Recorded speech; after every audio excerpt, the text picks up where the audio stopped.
Hello everyone, welcome to Sahasra's little world. ఈరోజు మనం చేపల పులుసు ఎలా తయారు చేసుకుందామో చూద్దాం.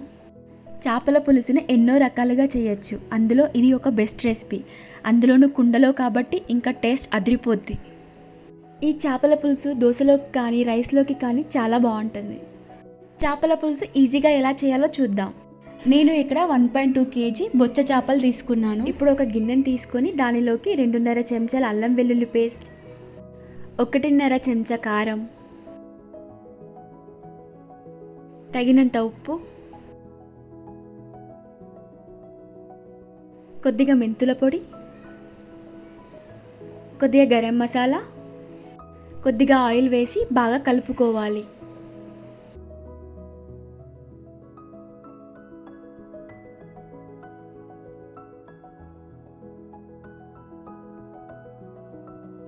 బాగా కలిపిన తర్వాత ఇప్పుడు వీటిలోకి చేపలు వేసి బాగా మసాలా వాటికి పట్టేలా కలుపుకోవాలి. చేప ముక్కకి మసాలా బాగా పట్టేలా బాగా కలుపుకోవాలి. బాగా కలిపిన తర్వాత ఒక 15 minutes అలా పక్కకు పెట్టుకోండి. ఇప్పుడు ఒక 60 grams చింతపండుని నానబెట్టుకోవాలి. ఇప్పుడు పులుసుకి కావాల్సిన మసాలాలన్నీ ప్రిపేర్ చేసుకుందాం. ఒక 2 పెద్ద సైజు ఆనియన్స్ని ఇలా గ్యాస్ మీద కాల్చుకోవాలి. పైన పొర మొత్తం కాలేలా కాల్చుకోవాలి. అప్పుడే లోపలి వరకు బాగా ఉల్లిగడ్డ ఉడుకుతుంది. పైన పొర తీసేసి పేస్ట్ చేసుకోవాలి. ఇప్పుడు ఒక గిన్నెని తీసుకొని దానిలోకి 1.5 చెంచా జీలకర్ర, 1 చెంచా ఆవాలు, సగం చెంచా మెంతులు, 3 చెంచాల ధనియాలు వేసి బాగా వేగించుకోవాలి. ఒక 3 నిమిషాలు లో ఫ్లేమ్లో వేగించుకోవాలి. అలా అయితే మాడిపోకుండా ఉంటుంది. ఇప్పుడు గోల్డెన్ కలర్ వచ్చాక ఒక ప్లేట్లోకి తీసుకోవాలి. ఇవి చల్లారిన తర్వాత వీటిని పొడి చేసుకోవాలి. ఇప్పుడు ఒక కుండని తీసుకొని అది వేడయ్యాక 150 ml ఆయిల్ని వేసుకోవాలి. చేపల పులుసులోకి ఆయిల్ బాగానే పడుతుంది. ఆయిల్ వేడయ్యాక చేపల్ని నెమ్మదిగా ఇలా పెట్టుకోండి. ఫిష్ని మనం ముందే ఫ్రై చేసుకోవడం వల్ల ముక్క గట్టి పడుతుంది మరియు టేస్ట్ చాలా బాగుంటుంది.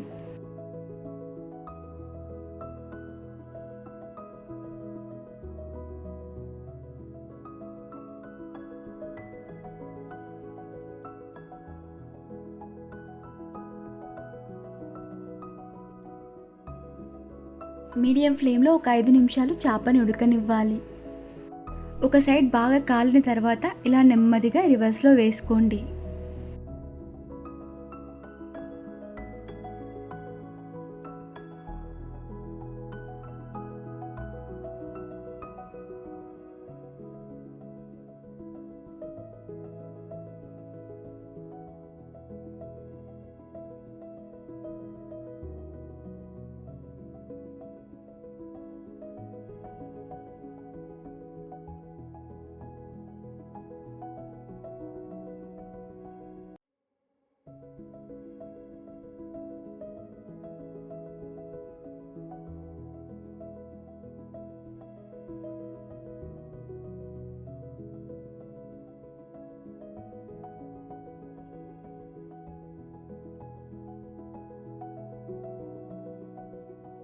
ఇప్పుడు ఒక 2 నిమిషాల పాటు లో ఫ్లేమ్లో ఉడకబెట్టుకోవాలి.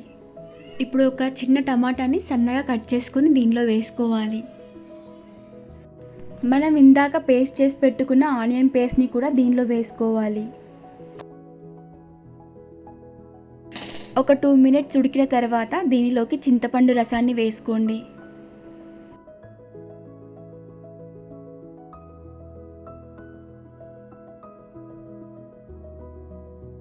ఇప్పుడు కుండని ఒక గుడ్డతో ఇలా పట్టుకొని జాగ్రత్తగా కదపండి. ఒక 5 minutes హై ఫ్లేమ్లో పెట్టుకొని దీన్ని మరగనివ్వాలి. మరిగిన తర్వాత దీనిలోకి తగినంత ఉప్పు వేసుకోవాలి. ఇప్పుడు దీని మీద మూత పెట్టుకొని ఒక 15 minutes ఉడకనివ్వాలి. కుండను ఇలా మధ్య మధ్యలో కదుపుతూ ఉండాలి. అప్పుడే కుండకు అడగంటకుండా ఉంటుంది. ఇప్పుడు ఒక 10 minutes ఉడకనివ్వాలి. ఇప్పుడు పైన ఆయిల్ తేలేంత వరకు మీడియం ఫ్లేమ్లో ఉడికించుకోవాలి. మనం ముందుగా చేసి పెట్టుకున్న జీలకర్ర, ఆవాలు, మెంతులు, ధనియాల పొడి ఉంది కదా, అది ఒక 2 చెంచాలు వేసుకోవాలి.